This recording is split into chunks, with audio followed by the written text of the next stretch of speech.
Anu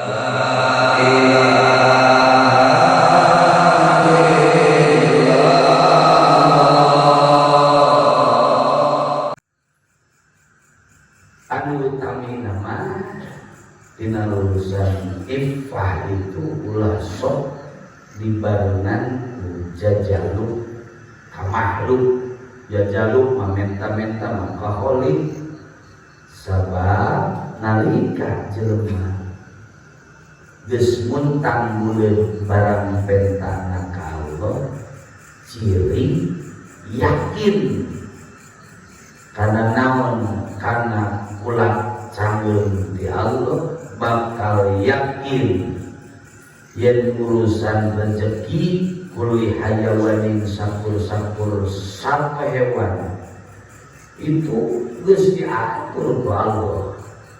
bakal yakin jeung hasilna rezeki teh kalawan naon kalawan pangatur Allah. Lamun akan geus tara loba pamenta tara loba pangarep-ngarep ka jelema ciri urang yakin kana kawasa Allah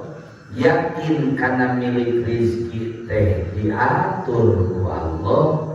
yakin kana hasil naradak usaha geus ditangtukeun ku Allah yakin setiap hayawan atau hewan jelema sampai makhluk Allah dimilikan di rezekian ku Allah.